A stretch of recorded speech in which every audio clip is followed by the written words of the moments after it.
Black woman missed her train to help an old man, but fate repaid her in the most powerful way. Hello, everyone. Before we begin today's video, I need your help. We've noticed that the channel is losing traction, and subscribing is one of the best ways you can help us. It's quick, free, and allows us to continue bringing you great content. Your support means everything. Let's keep this channel growing collectively. Where are you watching from? Drop your city or country in the comments below. Thank you very much. Now, let's get back to the story. The sound of the departing train echoed like an unanswered question. Layla stood frozen for half a second, her palms trembling, her knees stained from the station floor. Around her, people began to scatter again back to coffee cups, phone screens, and calendars that didn't bend for anyone's heartbeat but their own. The old man was safe now. Paramedics lifted him onto a stretcher, thanking her with polite efficiency, the kind they used when they didn't really look you in the eye. Name? One of them asked. Layla Morgan, she said softly. Nurse, Street Augustine General. The medic scribbled something down, nodding quickly. We'll take it from here. And just like that, she became background again. Her watch blinked 7:47 a.m. The interview had started at 8. One stop, one chance, one door closing too soon. She slung her worn black tote over her shoulder and walked toward the ticket counter, but the attendant barely looked up. Next train's in 40 minutes, he said. Then, glancing at her scrubs, added, You working for the hospital downtown? Trying to, she replied. He chuckled. You folks always in a rush, but at least you help people. The way he said you folks made her chest tighten not from anger, but recognition. She'd heard it her whole life. Polite separation disguised as small talk. As she stepped aside, a woman in a tailored coat brushed past her, perfume sharp and expensive. She was the one kneeling on the floor, the woman whispered to her friend. Poor thing probably lost her job over it. Layla pretended not to hear. She'd learned silence was sometimes easier than explaining compassion to those who'd priced it out of their schedules. Her phone buzzed. Missed call, Price Medical Group. She exhaled slowly. That was the interview. She typed a message to the recruiter, thumb hovering over send. I'm so sorry. There was an emergency, then deleted it. No excuse ever sounded right when you looked like her, wearing scrubs on the wrong side of opportunity. She walked toward the platform again. Same crowd, same rhythm of heels and luggage wheels. A janitor nodded at her, quiet understanding in his eyes, the only human acknowledgement she'd felt in the past 10 minutes. Her reflection in the metal of a vending machine caught her off guard. Sweat at her temples, gloves hanging from her pocket, eyes that looked both drained and defiant. Somewhere in the reflection, she saw her mother's voice, do right, even when nobody's watching. Nobody had watched. Not really. But maybe that was never the point. Then, from behind her, a voice called out, Miss, wait! She turned. It was a man from the crowd, the one who'd been filming. He looked uneasy, guilt written across his face. I just wanted to say, that was brave, he said. Most people would have kept walking. Layla smiled faintly. Most people did. He swallowed hard, nodded, and stepped away. The platform grew quiet again. The next train announcement crackled over the intercom. 8:20 service to Midtown delayed. Layla sat down on the cold bench, hands clasped, heartbeat finally slowing. She didn't know it yet, but the man she'd just saved, the one gasping under fluorescent lights, was about to change the course of her life. The train roared out of the station, its echo bouncing off the steel and tile like a door slamming shut on her future. Layla stayed where she was, knees on the floor, the smell of metal and panic still in her lungs. The old man was breathing again, slow, fragile, alive. Paramedics took over, quick and clinical, their voices trimmed of emotion. Name for the report? Layla Morgan, Nurse Street Augustine General.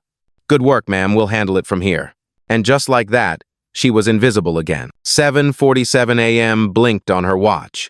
Her interview started at 8 across town, across one train she'd just watched disappear. She stood, wiped her palms on her scrubs, and gathered the tote that held everything she owned that looked like hope. At the ticket booth, the clerk barely lifted his eyes. Next Midtown train's 40 minutes, he said, chewing his gum like the clock didn't matter. Then he noticed her uniform. You from the hospital? You folks are always in a rush. Layla forced a smile. Guess I still am. He nodded, half smirking. Well, at least you help people. The words you people sat heavy between them, polite and poisonous at the same time. She said nothing. A woman in a beige trench coat brushed past, whispering to a friend. She's the one who missed her train, saving that man. Poor thing. Probably late for some hourly shift. Layla heard it. She just kept walking. Her phone buzzed. Missed call Price Medical Group. She closed her eyes. That was the interview. Her thumb hovered over a draft text. There was an emergency. She deleted it. Explanations never sounded right when the world already thought it knew your story. At a vending machine, her reflection stared back, eyes tired but fierce, gloves still hanging from her pocket. In the glass, she saw her mother's face, whispering from memory, "Do right, even when nobody's watching." Nobody had watched. Not really. But she'd done it anyway. "Miss, wait." The shout pulled her back. A young man jogged toward her, the one who'd filmed everything. He looked shaken. "I just wanted to say, what you did back there, it was incredible." Layla gave a small smile. Most people would have done the same. He hesitated. No, most people didn't. He walked off, guilt trailing behind him like steam. The PA system crackled. "Attention passengers, 8:20 service to Midtown delayed due to signal issues." Layla sat on the wooden bench, fingers interlocked, listening to the hum of the station return to normal. The paramedics were gone. The crowd had forgotten. But somewhere in the city, an old man was breathing because she stayed. She glanced at the empty tracks, unaware that the stranger she'd saved was already asking for her name. The train hadn't waited, but destiny just had. By noon, the city had already moved on, but the internet hadn't. The shaky phone video hit TikTok first, a grainy clip of Layla on her knees, pressing her hands over the chest of an unconscious man. Around her, voices could be heard, some mocking, some impatient. The caption was simple. She missed her train for this stranger. Within an hour, the views stacked up like dominoes. Some comments praised her. Others cut deep. "That's a real nurse. Respect. Why waste your chance for some old guy? He'll die anyway. This is staged. Nobody would miss an interview for that. Proof black women carry this country on their backs every day." Layla scrolled once, then stopped. She set the phone down. Reading strangers argue about your life never made the facts any clearer. She pulled her hoodie tighter, sitting in the corner of a small cafe, her coffee untouched. At the next table, 2 college students watched the same clip, not realizing she was sitting right there. Crazy, right? She just kneels there like it's her job. Probably wanted to go viral. Still, she kept that man alive until paramedics came. Can't fake that. "Yeah, but did you see her face? Looked desperate. Bet she needed the attention." Layla's chest tightened, but she stayed silent. She had learned that silence sometimes spoke louder than defense. Meanwhile, across the city, a different screen glowed. In a hospital bed, Harold Price replayed the same clip from his stretcher. His hand trembled not from weakness but from recognition, the recognition of someone who had refused to step aside when everyone else did. He whispered to his aide, voice raspy but certain, "Find her. Get her name. She saved me. And maybe something more." Back in the cafe, Layla finally checked her voicemail. A recruiter's voice. "Layla, we're sorry you missed today's interview, but something unusual happened. Our founder, Mr. Price, saw your name in a medical report. He wants to reschedule personally. Call us back." She froze, her breath catching mid-sip. The same old man. The one she'd held between life and silence. Outside, the city rushed on, horns blaring, trains running on time. Inside, the world had tilted just enough for her to feel the shift. The clip wasn't just noise anymore, it was a signal. And for the first time that day, Layla allowed herself to wonder if missing that train had been the point all along. The lobby of Price Medical Group gleamed with glass and chrome, a place where silence was currency and time was power. Layla stood at the reception desk, hair pulled back, wearing the same navy suit she had borrowed from her sister 2 years ago for a job that never called her back. The sleeves were a touch short, but her posture was steady. "I have an appointment," she said, "with Mr. Harold Price." The receptionist blinked, eyes flicking down her list. Her polished smile faltered. "And you are?" "Layla Morgan." The woman's tone shifted, practiced, and clipped. "I don't see you scheduled. Perhaps you meant HR?" Layla inhaled slowly, then set her phone on the counter. "Mr. Price's office called me. Directly." From across the lobby, 2 men in suits glanced over, one whispering, "Probably a mix-up. They don't call nurses for board meetings." Layla didn't move. She had stood in rooms colder than this, with stares sharper than this. The receptionist tapped again, lips pursed. "I think you should wait outside. We'll call if—" A voice cut through the air. "Miss Morgan?" Every head turned. A tall man in a gray vest walked forward, tablet in hand. His badge read Executive Liaison. "Mr. Price is expecting you. Right this way." The receptionist's cheeks colored faintly. She adjusted her scarf, forced a smile, and waved Layla through as if the dismissal hadn't just hung in the air seconds before. Layla followed the liaison down a long corridor, the click of her shoes measured, her face unreadable. Inside, her pulse beat fast, but she refused to give it away. She remembered what her mother always said. "Never let them see you shake. They'll mistake it for weakness." The elevator doors closed. The liaison finally spoke. "You made quite an impression yesterday." "I didn't do it for an impression," Layla replied. He smiled slightly, not unkind.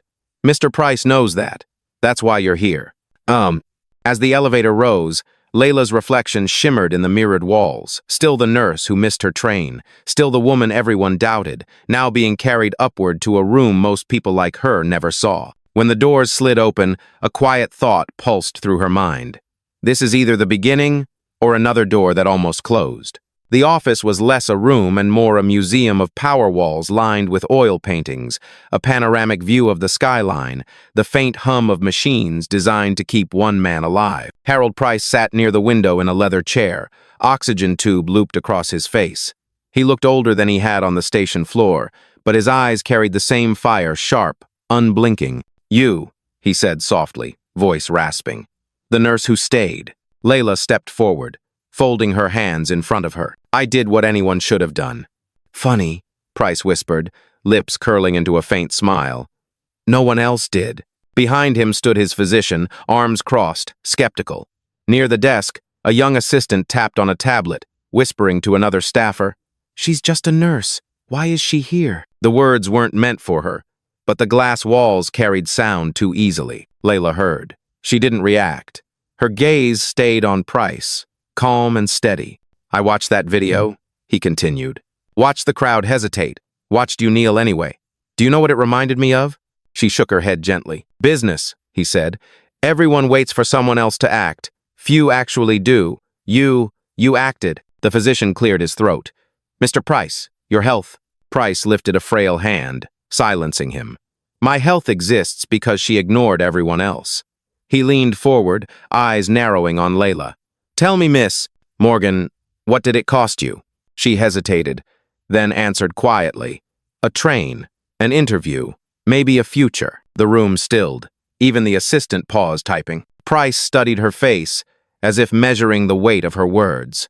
"Or maybe," he said slowly, "it bought you one." The physician exhaled, unconvinced. "Sir, she has no executive experience. We should be cautious." Layla finally turned her head toward him, her voice even but strong. "I didn't ask for a seat at this table. I'm only here because someone thought compassion mattered."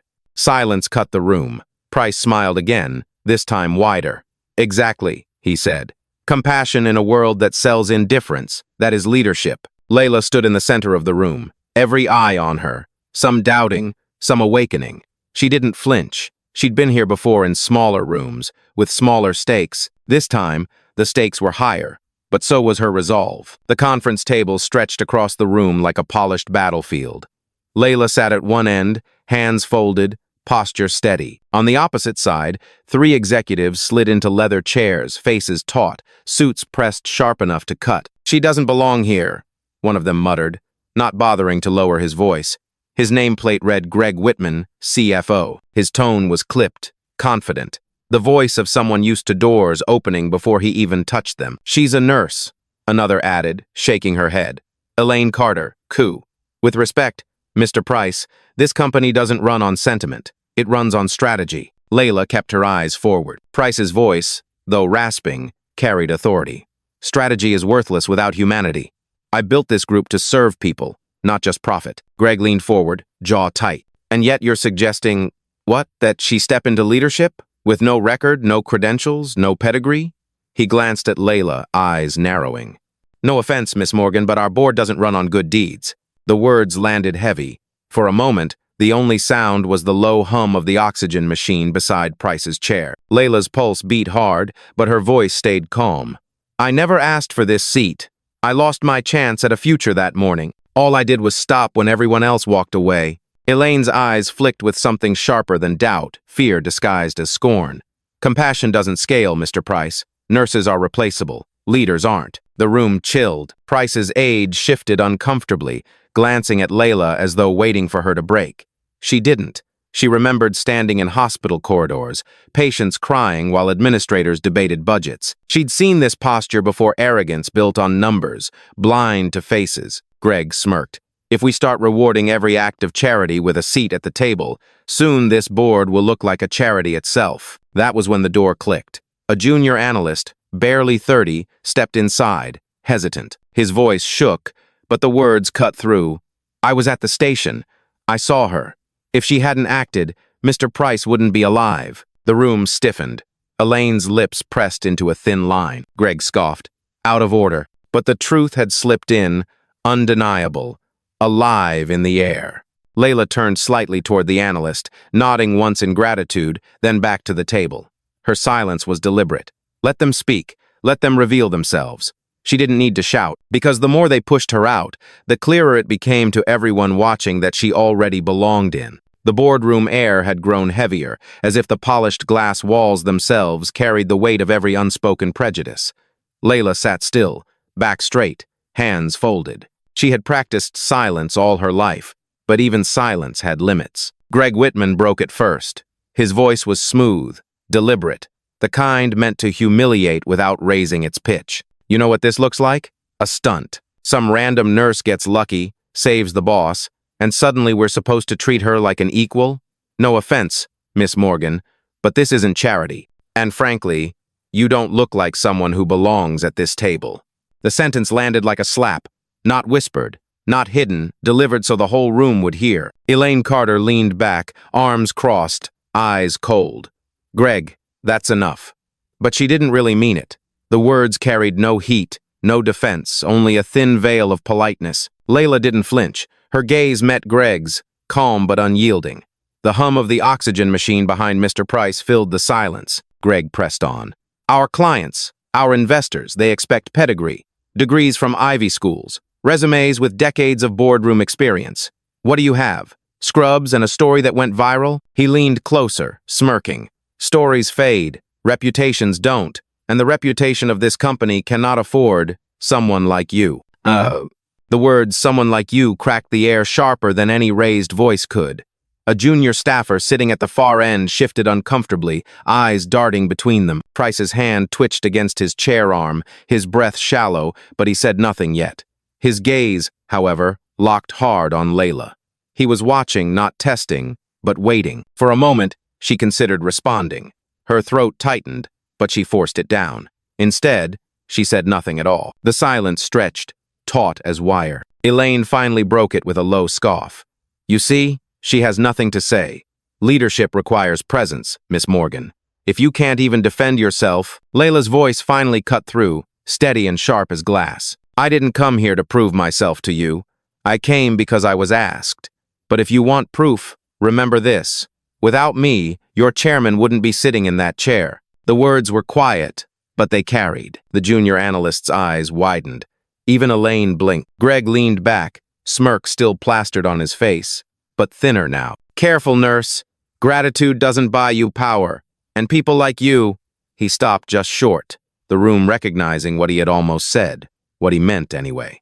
The silence that followed was louder than any shout. Phones on the table lit up with notifications, one of them flashing the headline, Train Station Nurse Saves Life of Billionaire CEO. Layla glanced at the glowing screen, then back at the men across the table. Her face remained unreadable, but inside, a single truth pulsed steady. They weren't afraid she didn't belong. They were afraid she did. The boardroom pulsed with a silence so sharp it almost hurt. Greg Whitman sat back, satisfied with his own venom. Elaine Carter folded her hands, already calculating how this meeting would be remembered. Most in the room expected Layla to shrink, to fade like a shadow under fluorescent light. She didn't. Instead, she reached into her tote and pulled out her phone. One quiet tap lit the screen, the glow catching every eye at the table. I didn't come here for power, she said evenly. But since you've made this about proof, let's deal in facts. Her voice wasn't raised. It didn't need to be. The junior analyst leaned forward, curious. Greg rolled his eyes, muttering, Here we go. Layla spoke again, calm as steel. Yesterday, At 7:42 a.m., I missed a train. At that exact minute, your chairman's heart stopped on the platform. I initiated chest compressions within 45 seconds. Pulse returned by 7:46. Paramedics confirmed viability at 7:49. She slid the phone across the polished table. On the screen was the hospital's emergency timestamp log signed and verified by the paramedic unit. No guesses, no viral story. Recorded fact. Elaine's brows lifted, if only slightly. Greg's smirk faltered. The junior analyst glanced at Price, whose lips curved faintly, almost proud. Layla didn't stop. Her thumb tapped again, pulling up a second document. And for those worried about reputation, she turned the screen toward them. This is the preliminary public response. 2.4 million views. Headlines framing this company as a place where compassion and courage matter. You're trending for the first time in a year, not for profit margins, for principle. The table shifted. A few executives exchanged looks calculating, not convinced, but no longer dismissing. Greg's jaw tightened. This doesn't change who you are. Layla finally let her gaze cut straight through him. You're right, it doesn't. But it shows who you are. Every insult, every doubt, it's documented now. Same as that video. Same as those headlines. You're not just fighting me. You're fighting your own reflection. The words lingered like smoke. No shouting, no theatrics. Just fact pressed like a fingerprint against glass. From the head of the table, Harold Price's oxygen machine hummed louder, his chest rising and falling with effort. Then, between breaths, he spoke. This is what leadership looks like. Not noise, not pedigree. Proof. The room still. Layla sat back, phone resting on the table, her hands folded again. She had made her first move, not loud, not final, but undeniable. And for the first time since she entered the building, the power in the room no longer leaned only one way. The hum of the oxygen machine filled the boardroom like a drumbeat, steady and inescapable. Harold Price straightened in his chair, the frailty in his frame at war with the force in his eyes. Enough, he said. 2 syllables, rasped but unarguable. The executives froze. Even Greg's jaw locked shut. Price leaned forward, his gaze fixed not on them but on Layla. When my heart failed, yours did not. When a crowd of dozens froze, you moved. And when the world only saw risk, you saw life. He paused, each breath labored but deliberate. This company exists because I survived that platform, and I survived because of you. Layla lowered her eyes briefly, then lifted them again, steady. I didn't do it for recognition. That, Price said, is why you deserve it. He gestured to his aide. A folder slid across the table, crisp and heavy. The junior analyst leaned forward, watching as Layla opened it. Inside were documents bearing the seal of the board. Elaine leaned closer, disbelief flashing across her face. This is an appointment letter. Price's voice grew stronger, as if the words themselves fueled him. Effective immediately, Miss Layla Morgan is to serve as Director of Community Health Initiatives, a division I am founding today, built around the principle that saved my life. Compassion backed by action. The room rippled shock, outrage, and in one corner, relief. Greg slammed a hand on the table. You can't just create a position. Appointments require vetting, votes, process. Price turned his head slowly, his stare pinning Greg like a nail. You sit in that chair because I built it. Don't mistake your salary for sovereignty. This decision stands. Endure, the junior analyst exhaled audibly, almost a laugh. The receptionist outside the glass walls peeked in, sensing the shift but not daring to enter. Elaine whispered, almost to herself, a nurse. At the executive table. Layla closed the folder gently, her fingers calm despite the storm around her. She looked at Price. If I accept, it won't be to prove them wrong. It will be to prove the people outside these walls, right? The ones who still believe compassion matters. Price's lips curved into the faintest smile. Then we are in agreement. Greg's face drained of color. Elaine leaned back, staring at Layla as if the room itself had betrayed her. The silence was absolute, but it wasn't empty. It was charged like the moment before a verdict is read, before a sentence is passed. Layla didn't raise her voice. She didn't need to. The reveal had already shifted the ground beneath their feet. The silence in the boardroom didn't feel like stillness. It felt like collapse, like glass about to shatter under its own weight. Greg Whitman's hand twitched against the polished table. His earlier confidence, loud and cutting, now looked brittle. His eyes darted from Layla to the folder, then back to Price. This is reckless. Investors will revolt. Our credibility. Credibility? The junior analyst almost laughed, then caught himself. He leaned forward, voice steadier now. Sir, our credibility is already in shreds, but yesterday, she gave it back. People are seeing this company as human again for the first time in years. Elaine Carter shook her head, but her voice lacked its earlier precision. You don't understand the scale, Harold. This isn't a feel-good story. This is billions at stake. Appointing her makes us look desperate. Price's reply was sharp despite the rasp. What looks desperate is ignoring the truth staring you in the face. A woman who risked her career to save a stranger is more qualified to lead than any resume padded with empty titles. Greg's voice cracked. You can't compare. I just did. Price cut him off. The words hit like a gavel. Greg leaned back, pale. Elaine glanced at the aides around the room, searching for support, but none offered it. Too many eyes had already shifted toward Layla, not with acceptance yet, but with an uneasy respect. Outside the glass wall, movement stirred. Staff had begun gathering, drawn by whispers that something unprecedented was happening inside. A receptionist pressed her phone against the glass, recording discreetly. A security guard leaned closer, muttering, "That's her, the nurse from the video." Layla caught the reflection of the crowd in the boardroom glass. She didn't acknowledge it. She didn't need to. Greg's voice returned, lower now, almost pleading. Harold, if you go through with this, you risk everything. The board could revolt. Our partners could walk. The press. Price lifted a frail hand. The press is already writing, and the world is already watching. What matters now is whether we stand with the truth or run from it. The oxygen machine hissed, filling the silence that followed. For the first time since the meeting began, Greg looked smaller than his suit, Elaine quieter than her title. The junior analyst sat straighter, eyes fixed on Layla as if history had just tilted in her direction. Layla remained still. No smile, no gloating, just presence anchored, undeniable. And in the charged silence of that room, one fact became clear. The ones who had tried to push her out were now the ones scrambling to stay in. The oxygen machine hissed once more, steady as a drumbeat. Harold Price leaned forward in his chair, fragile in body but unshaken in authority. His gaze swept the length of the table, pausing on every face that had doubted, dismissed, or diminished the woman sitting at its end. Greg Whitman, he said at last. The CFO straightened, though the color had already drained from his face. Price's voice was quiet, deliberate. Effective immediately, your resignation will be requested. Your language today did not merely reveal bias, it endangered this company's soul, and I will not allow it. Greg's lips parted. A protest caught in his throat, but the words never made it out. The oxygen hiss filled the silence instead. Price turned next to Elaine. Elaine Carter, your tenure has been long, but compassionless leadership has no place here. Consider this, your final board session. Elaine blinked, stunned. Harold, you can't. I just did. The words were not loud, yet they carried the weight of a gavel striking oak. Across the room, aides exchanged stunned looks. The junior analyst's jaw nearly dropped.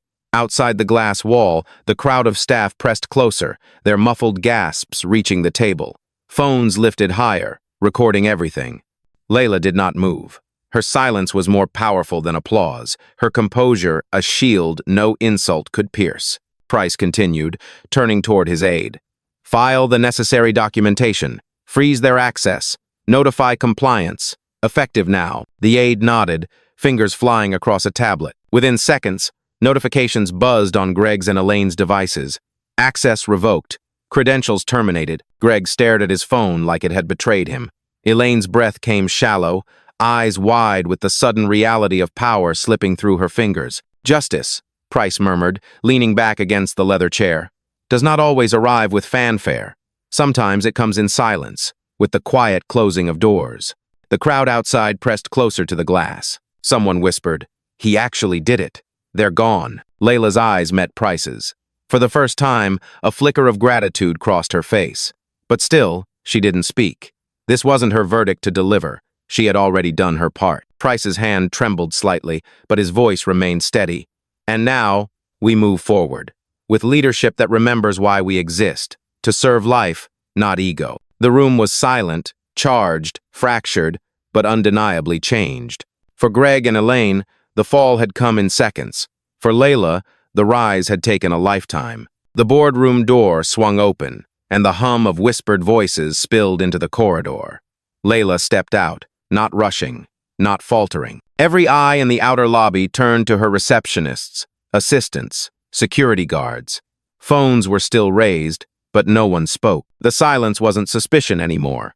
It was recognition. She walked past them with quiet steadiness, her tote slung over her shoulder, the same one she had carried through crowded hospital hallways, the same one she had dropped on the floor of a train station when an old man's heart stopped, the same one that had cost her a train, but had brought her here. At the far end of the hall, a young employee whispered, "That's her, the nurse who saved him." Another added, almost reverent, "No, that's not just a nurse. That's the reason he's still alive. The reason they're still here." Layla didn't stop. She didn't need their approval, but she let the words trail behind her like a shadow finally turning into light. Outside, the city buzzed as if nothing had happened. Cars honked, crosswalks blinked, lives went on. She stepped into the morning sun, its reflection catching on the glass tower behind her. For a moment, she closed her eyes, letting the warmth press against her skin. Her phone buzzed an email notification. Price Medical Group. Appointment confirmed. She didn't open it. She didn't have to. A reporter in the distance called out, "Miss Morgan, do you have a statement?" She paused, turning slightly. The cameras tilted toward her. Her voice was calm, low, but carried clear across the street. "I don't need a camera to prove what I did. He's alive. That's the only evidence that matters." The crowd hushed. A few clapped softly, unsure if it was allowed. She gave a small nod, then turned away, her steps light but grounded, as if the pavement itself knew she had earned her place upon it. The screen faded to black as a voiceover rose steady, cinematic, final. She missed a train, but she found her destiny, because sometimes what looks like a delay is the moment fate finally arrives.